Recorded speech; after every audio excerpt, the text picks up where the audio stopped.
Kita yakin sih bahwa sebenarnya mereka tidak ingin menjarah. Harusnya kan yang punya bahan makanan itu yang tahu diri. Apalagi itu punya bulog ya kan. Jangan terus kemudian pas waktu udah diambil, nggak apa-apa, ikhlas. Ya bukan itu, harusnya dari awal lu bantu.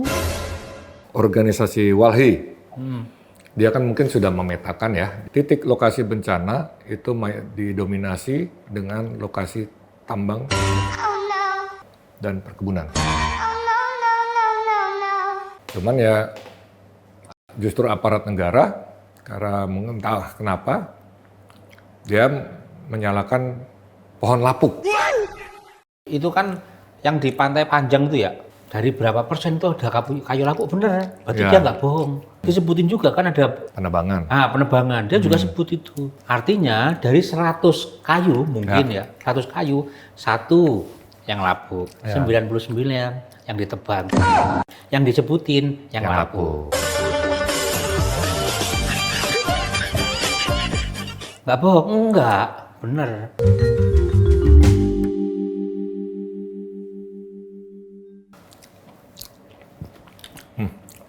Mas Bro, Nah, Indonesia emang lagi berduka ya sekarang ya.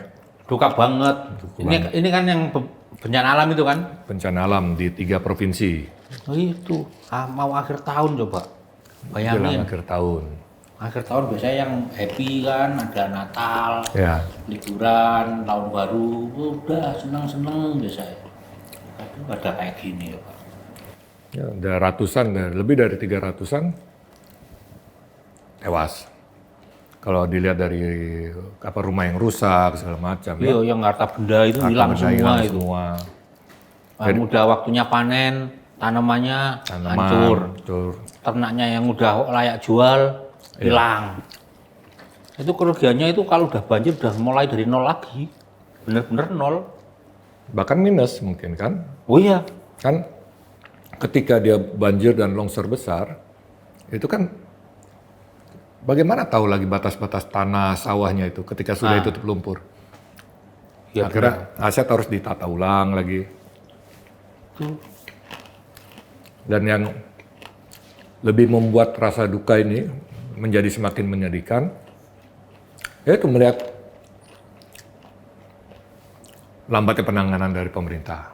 Nah, Ya kan, jadi sampai ada kejadian masyarakat yang mengambil paksa bahan makanan. ya nggak bisa disalahin dong, mau gimana lagi? Ya, Harusnya kan yang punya bahan makanan itu yang tahu diri. Oh, Iya. udah kondisi kayak gini, ya udah kita bantu sesama lah. Itu udah nggak usah ngurusin. Oh, ini punya PT, apalagi itu punya bulog ya kan? Bulog itu bulog. kan punya bulog. Jangan terus kemudian pas waktu udah diambil, nggak apa-apa, ikhlas. Ya bukan itu, harusnya dari awal lu bantu. ya seharusnya mereka dari awal. Berarti kan kejadian ini menunjukkan bahwa stok itu ada. Stok makanan ada. Di satu sisi, sedangkan di sisi lain, masyarakat sudah tidak punya apa-apa. Sehingga mau tidak mau mereka untuk memenuhi makanan karena bantuan belum nyampe mungkin. Pengasasnya juga sana keputus semua kan. Putus. Ya, dan ada yang sampai mengambil makanan ya dari pasar retail. Jadi ya saya semoga si pemilik pelaku usaha di retail tersebut dan juga polisi ya bijak lah. Kan kemarin ada ditangkap katanya ya. Mereka yang disebut sebagai menjarah retail tersebut. Karena kita yakin sih bahwa sebenarnya mereka tidak ingin menjarah. Lah kalau udah lapar, udah nggak punya apa-apa lagi mau ngapain? Iya. Ya kalau mau ditangkap, ya berarti salahin pemerintah. Ya. Harusnya pemerintah yang gak cepet untuk ngasih mereka makan. Negara yang harus hadir ya. Negara harus hadir. Pokoknya kata teman saya itu. Siapa? Ya pokoknya negara harus hadir. Pokoknya paling gampang nyalain negara.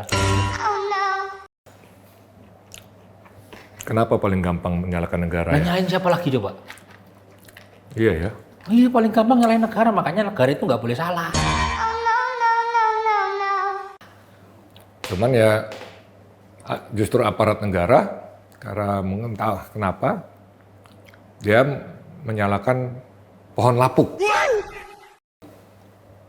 Oh itu miris.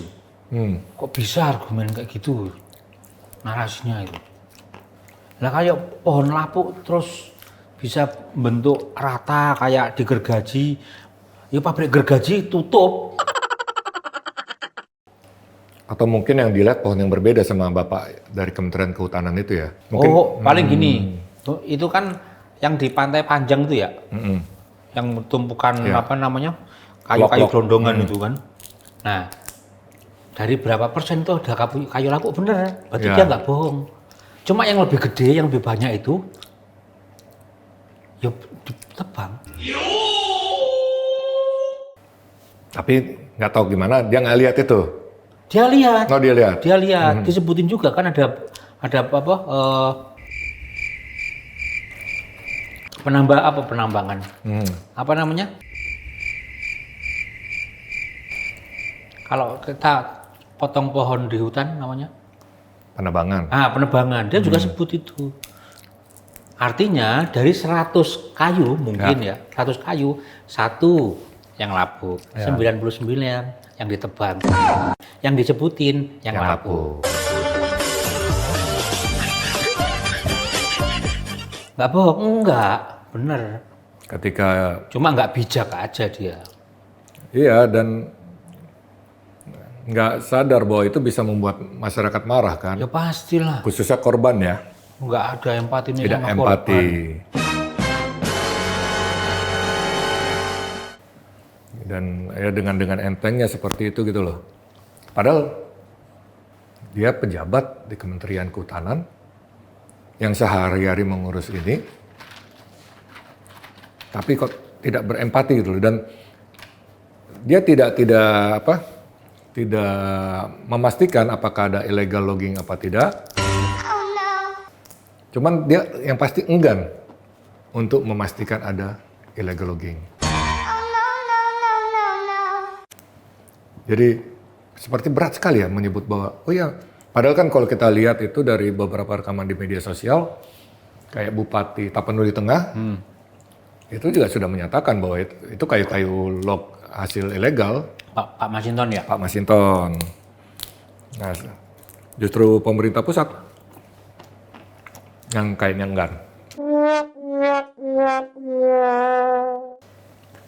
Entah kenapa. Padahal Kang Deddy. Gimana Kang Deddy? Kan dia nggak kena ya. Jabar kan nggak Jauh dari Sumut sama Sumber sama Aceh. Dia bilang nggak ada itu ceritanya pohon di hutan bunuh diri rame-rame itu. Nggak ada. Ya pasti dia tebak nggak ada.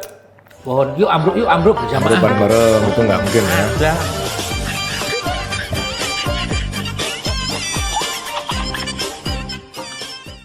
Ini logikanya Makhluk gaib juga nggak mungkin ya. Makhluk gaib lo buat apa? Ah. Ya dia malah nggak punya tempat buat nongkrong lagi. Oh iya ya, Ya kasihan. mereka butuh pohon. Hei makanya itu. Ya, cuman ya saya sih masih mengapresiasi ya Presiden akhirnya sudah ke lokasi bencana. Jadi ya meskipun menteri-menteri sudah hadir segala macam, cuman ketika Presiden hadir di lokasi bencana itu kan semakin memperkuat bukti bahwa negara hadir. Negara harus hadir. Di tengah-tengah warga ya. Meski telat. Ya, yang pasti kehadiran negara itu setelah ratusan warga negaranya meninggal dunia. Nggak apa-apa yang penting hadir. Yang penting hadir dulu. Ya, tolong dibantulah saudara-saudara kita yang masih hidup, masih bertahan, ya kan? Yang udah meninggal juga dibantu. Yang udah meninggal. Maksudnya kan itu kan jenazah kan juga harus diurusin. Ya. Itu dibumikan dengan layak, diupacarakan yang sesuai kepercayaan dan keyakinan masing-masing. Di penghormatan terakhir. Itu cara kita untuk berbakti. Itu ya. Iya dong. Jangan terus, wah ini kayak pohon lapuk terus nyalain alam. Loh alam itu nggak ngapa-ngapain nih. disalahin? Mungkin karena ini, jadi karena menganggap kan alam nggak mungkin kan menggugat karena nama baiknya dicemarkan. Alam itu yang paling baik, dia itu nggak ngomong, dia itu hanya memperingatkan, nggak pernah marah dia itu. Oh, dia nggak pernah marah. Nggak pernah. Tapi sekali marah. Nggak pernah marah, Oh, nggak itu pernah cuma marah. ngingetin. Ini baru peringatan. Iya ngingetin doang. Hmm. Ini coba dong, ini lo udah gundul-gundul nih hutan, tanemin lah. Kalau lu terus-terusin gini nanti lebih parah lo. Gitu doang ngingetin. Cuman Bahasanya halus. Cuman nanti ditanam, cuman yang ditanam sawit. Gimana? Nah itu, nggak tahu lah, katanya orang-orang pintar. Pintar jadi. Dan mereka kan pasti sudah tahu ketika menanam sawit, ya ada konsekuensinya. Dia butuh konsumsi air yang sangat banyak, tanahnya menjadi padat. Ketika hujan akhirnya air tanah tidak bisa meresap.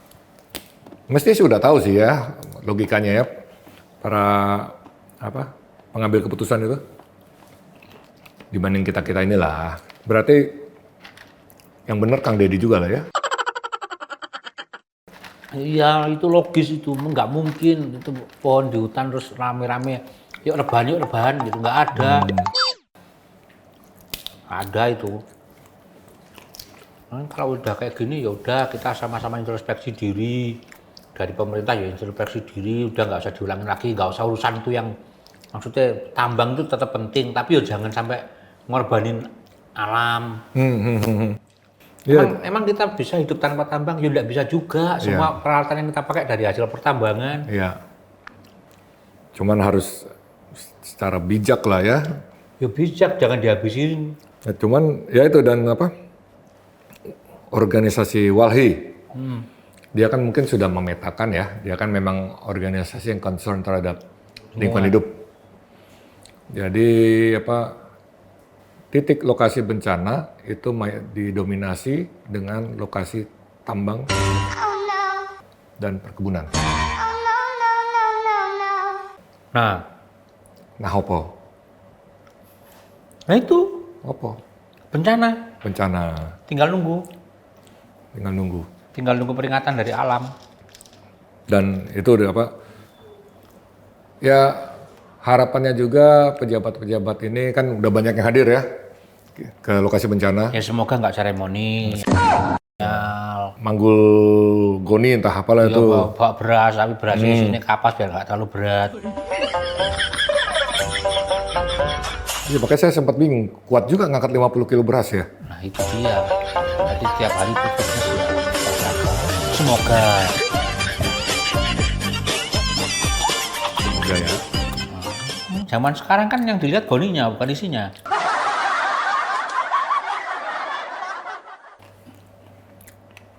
Dan yang mengangkut-angkut beras ini adalah orang yang dulu didatangi sama selebritas dunia, Harrison Ford. Yang agak sempat jadi sorotan masalah Tesonilo, Taman Nasional. Padahal aku ngikutin itu Tesonilo, ngikutin gajahnya, lucu-lucu gajahnya. Makanya salah satu foto yang saya tragis kemarin lihat itu gajah itu di tengah-tengah endapan longsor. Kemarin juga Pak Menteri Pertahanan, Pak Syafri Samsudin, dia sampai bilang kan, saat ini pemerintah harus bergerak, kerahkan semua bantuan. Jadi momentum saat ini bukanlah saat untuk rapat lagi. Nah benar itu. Itu harus gerak pokoknya. Urusan perut itu nggak, aku lapar rapat dulu yuk, itu kan nggak ada gitu. Jadi jangan udah kejadian ini belajar dulu yuk gitu ya. Nah, jangan lah. Kajian dulu, habis ini udah jamin nggak ada illegal logging lagi. Tuh, reforma agraria beresin. Oh ya kayu lapuk. Kayu lapuk. Tuh bayangin kalau se-Indonesia ini kayunya lapuk semua. Gitu. Ya, Ya paling nanti akan ada peringatan lagi dari alam, Iya. ya kan? Enak banget itu loh mereka itu. Ini udah korban jiwa. Berarti yang pelajaran harus diambil pertama oleh para pejabat ini adalah untuk berempati ya. Ya, bener aku setuju itu. Jadi kalau yang kayak gini udahlah prihatin dulu. Sampai itu bergerak. Untung kemarin Raja Juli nggak jadi bikin itu ya, fun walk itu ya. Nah, kalau, Untung nggak jadi. kalau jadi ya kebangetan lah. Iya. Masyarakat lagi berduka gara-gara bidangnya dia. Iya. Kan itu bidangnya dia. kehutanan. Coba kalau hutannya beres itu ya, daya tampungnya bagus, daya serapnya bagus, ya artinya meskipun ada hujan deras, tanah longsor, ya dampaknya nggak kayak gini. Ya. Karena daya dukung lingkungan masih bagus. Ini daya dukung lingkungannya udah hancur. Jadi ini pertama bidangnya di Pak Menteri ini adalah memang di kejadian ini emang bidangnya Menteri Kehutanan. Dan yang kedua, di lokasi ini memang ada perkebunan. Nah, Kita lihat berarti apa yang akan dilakukan terhadap pengelolaan perkebunan ini.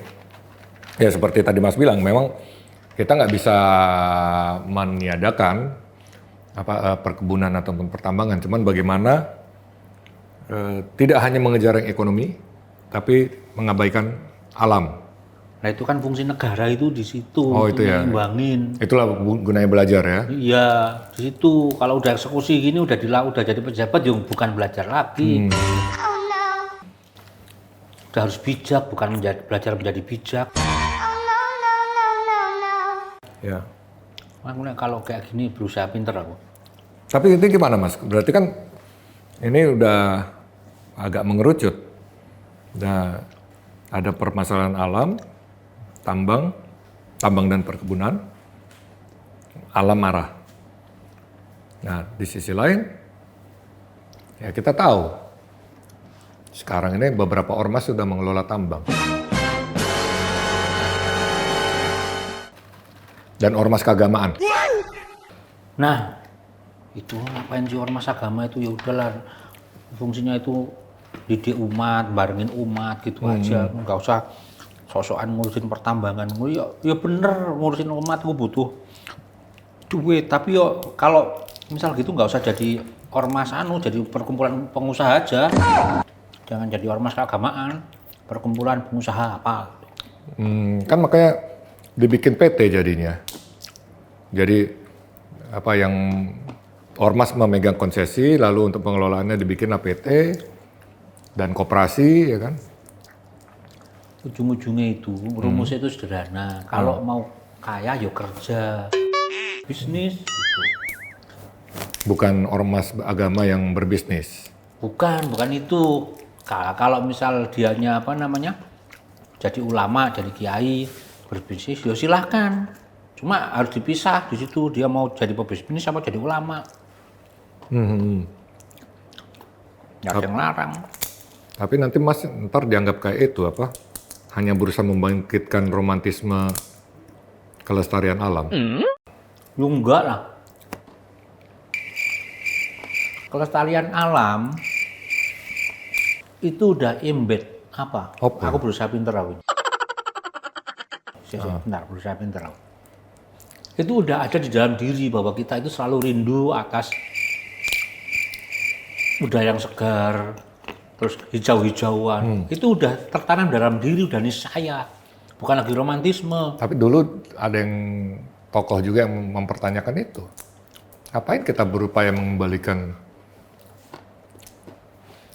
Itu pakai romantisme kan? Nah itu, kalau dia terlalu seperti itu ya mending nggak usah ada pohon-pohonan. Cek aja di rumah dia ada pohon nggak? Oh gitu ya? Iyalah, romantisme itu kamu hijau-hijauan. Sama-sama sesat pikir sekalian. Sesat pikir kok nanggung.